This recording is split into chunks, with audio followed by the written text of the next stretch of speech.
ഞാൻ സിജു സ്പീക്കിങ്ങിലേക്ക് എല്ലാവർക്കും സ്വാഗതം. ഉത്തരം നക്ഷത്രക്കാർക്ക് മാർച്ച് ഏപ്രിൽ 2024 വർഷം എങ്ങനെ എന്നുള്ളതാണ്. അതിനു മുമ്പ് നിങ്ങൾ പുതിയതായിട്ടാണ് എൻ്റെ ഈ ചാനൽ കാണുന്നതെങ്കിൽ സബ്സ്ക്രൈബ് ചെയ്യാൻ മറക്കരുത്. ഇതുപോലെയുള്ള ഇൻഫോർമേറ്റീവ് ആയിട്ടുള്ള വീഡിയോ നിങ്ങൾക്ക് ലഭ്യമാകുന്നതായിരിക്കും. അപ്പോൾ നമുക്ക് ഇന്നത്തെ വിഷയത്തിലേക്ക് പോകാം. ഉത്തരം നക്ഷത്രക്കാർക്ക് മാർച്ച് ഏപ്രിൽ അതുപോലെ തന്നെ 2024 വർഷം എങ്ങനെ എന്നുള്ളതാണ്. അപ്പോൾ ജ്യോതിഷപരമായി ഉത്തര ഫറൽഗുനി എന്നറിയപ്പെടുന്ന ജ്യോതിഷ നക്ഷത്രമാണ് ഉത്തരം നക്ഷത്രം എന്ന് പറയുന്നത്. ആദ്യകാൽ ഭാഗം ചിങ്ങക്കൂറിലും അവസാന മുക്കാൽ ഭാഗം കന്നിക്കൂറിലുമാണ് ഈ നക്ഷത്രം സ്ഥിതി ചെയ്യുന്നത്. ആരാധന മൂർത്തിയായ ശ്രീ ശബരിമല അയ്യപ്പൻ അവതരിച്ചത് ഉത്തരം നക്ഷത്രത്തിൽ ആണെന്നാണ് വിശ്വാസം. അപ്പോൾ ഇവരുടെ ഗണം വരുന്നത് മനുഷ്യഗണമാണ്. മൃഗം എന്ന് പറയുന്നത് ഇവരുടേത് ഒട്ടകമാണ്. വൃക്ഷം എന്ന് പറയുന്നത് ഇത്തി വൃക്ഷമാണ്. നക്ഷത്ര ദേവത ഫഗൽ. പക്ഷി എന്ന് പറയുന്നത് കാക്ക. ഭൂതം എന്ന് പറയുന്നത് അഗ്നി. യോനി എന്ന് പറയുന്നത് പുരുഷൻ. അപ്പോൾ ഏതു കാര്യത്തിലും അല്പം പ്രത്യേകത നിറഞ്ഞവർ ആയിരിക്കും. മാത്രമല്ല സൗന്ദര്യം നിറഞ്ഞവരാണ്. ക്ഷമാശീലം കൂടുതലാണ്. മനസ്സിൽ മത്സര ബുദ്ധി കാത്ത് സൂക്ഷിക്കുന്നവരാണ്. നഷ്ടപ്പെട്ടതിനെ ചൊല്ലി ഇവര് ദുഃഖിക്കുന്ന ആൾക്കാരല്ല. തന്നെ ചൊല്ലി സംസാരിച്ചിട്ട് അവസരം, അതായത് തന്നെ എന്തെങ്കിലും താഴ്ത്തി പറയുകയോ അല്ലെങ്കിൽ അങ്ങനെയൊക്കെ പറഞ്ഞ് അവരെ അവസരം കിട്ടുമ്പോൾ തിരിച്ച് കൊച്ചാക്കാനുള്ള അവസരമൊന്നും ഇവര് പാഴാക്കാറില്ല.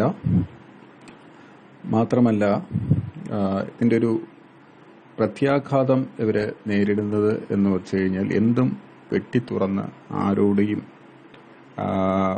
ഒരു വീണ്ടും വിചാരമില്ലാതെ ഒരു ആലോചനയില്ലാതെ പ്രതികരിക്കുന്ന ഒരു സ്വഭാവ രീതിയുണ്ട്. അത് ഇവരെ സംബന്ധിച്ചിടത്തോളം ഇവരെ വളരെ ദോഷകരമായി ബാധിക്കുന്ന ഒരു കാര്യമാണ്. കാരണം അങ്ങനെയുള്ളത് ഇവർക്ക് മറ്റുള്ളവരിൽ നിന്നും വിരോധം സമ്പാദിക്കാൻ ഇടയാക്കുന്നു എന്നുള്ളതാണ്.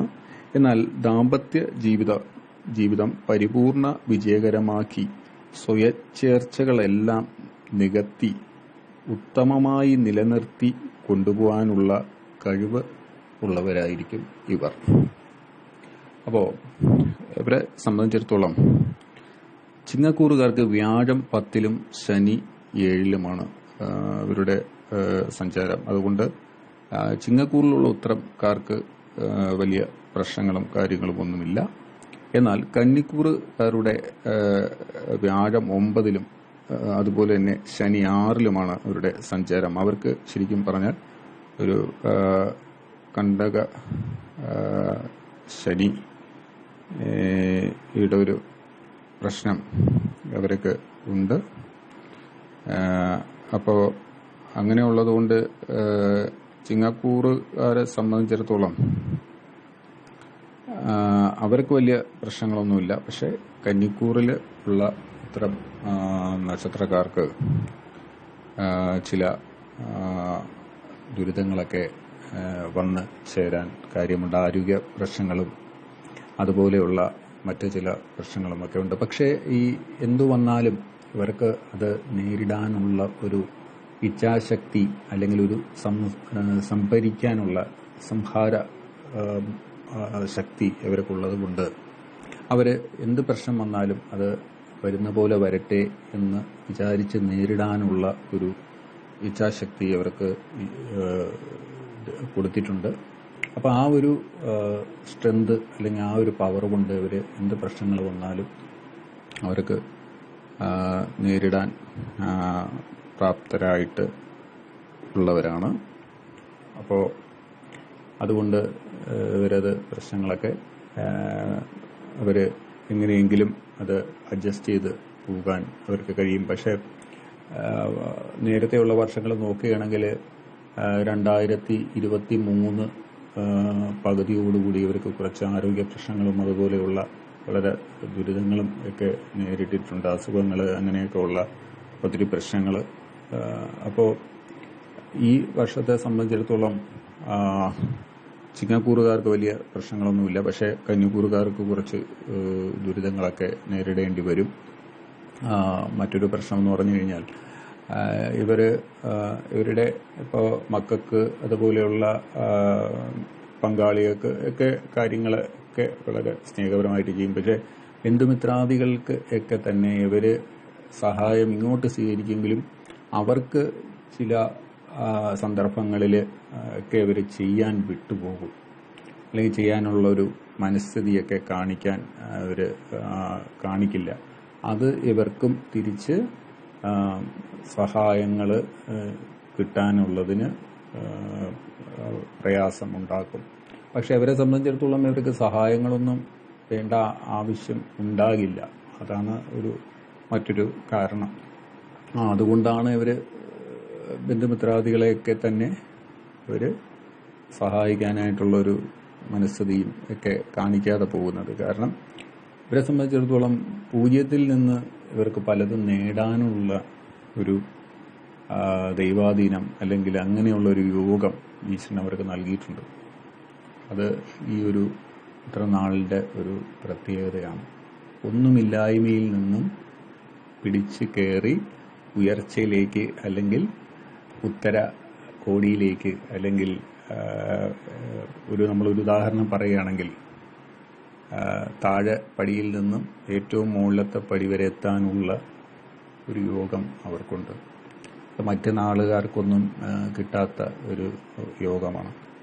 അപ്പോൾ ആ യോഗം ഒക്കെ അവർക്ക് ഉള്ളതുകൊണ്ട് ഈ നാളുകാരെ സംബന്ധിച്ചിടത്തോളം ഇവർക്ക് ഒരു ദുഃഖകാലങ്ങളൊക്കെ വരികയാണെങ്കിലും അതൊക്കെ കവർ ചെയ്ത് കൊണ്ടുപോകാനുള്ള ഒരു സംഹാര ശക്തി, ഒരു പവർ ഇവർക്ക് ഉള്ളതുകൊണ്ട് ഇവരുടെ പ്രശ്നങ്ങളൊക്കെ വന്നാലും നീങ്ങിപ്പോകും. പക്ഷെ കുറച്ച് ഈ വർഷം ഈ പറഞ്ഞ കണക്ക് മാർച്ച് ഏപ്രിൽ ഒക്കെ ഈ കന്നിക്കൂറുകാർക്ക് കുറച്ച് ദുരിതങ്ങളൊക്കെ ഉണ്ട്. അത് കവർ ചെയ്ത് പോകാനായിട്ട് ശ്രമിക്കുക. പക്ഷേ ചിങ്ങക്കൂറുകാരെ സംബന്ധിച്ചിടത്തോളം അവർക്ക് വലിയ പ്രശ്നങ്ങളൊന്നുമില്ല, ഒരുവിധം നല്ല രീതിയിൽ പോകുന്നതാണ്. അപ്പോൾ ഈ വീഡിയോ നിങ്ങൾക്ക് ഇഷ്ടപ്പെട്ടു എന്ന് കരുതുന്നു. മറ്റൊരു വീഡിയോയുമായി വരുന്നവർക്കും എല്ലാവർക്കും bye. Thank you for watching my channel. എല്ലാവർക്കും ഈ ചാനൽ ഇഷ്ടപ്പെട്ടു അല്ലെങ്കിൽ സന്തോഷമുണ്ട്. നിങ്ങൾ സബ്സ്ക്രൈബ് ചെയ്യണം. ഒരുപാട് പേര് കാണുന്നുണ്ട്, ഇത് കൊണ്ട് സംതൃപ്തിയാവുന്നുണ്ട്, ആസ്വദിക്കുന്നുണ്ട്. പക്ഷേ സബ്സ്ക്രൈബ് ചെയ്യാൻ വിട്ടുപോകുന്നത് അത് ശരിയല്ല. കാരണം നിങ്ങൾക്ക് വേണ്ടി ഓരോരോ കാര്യങ്ങളൊക്കെ പറയുമ്പോൾ നിങ്ങൾ സബ്സ്ക്രൈബ് ചെയ്യണം കേട്ടോ. അപ്പോൾ എല്ലാവരെയും അല്ല, ചിലരൊക്കെ വിട്ടുപോകുന്നുണ്ട്. അപ്പോൾ അത് വിട്ടുപോകാതെ നിങ്ങൾ ചെയ്യണം. അതാണ് എന്താ പറയുക, നിങ്ങളുടെയൊക്കെ ഒരു അനുഗ്രഹം അല്ലെങ്കിൽ എന്നൊക്കെ പറയുന്നത്, അല്ലെങ്കിൽ ഒരു സ്നേഹം എന്ന് പറയുന്നത്. അപ്പോൾ thank you for watching my channel.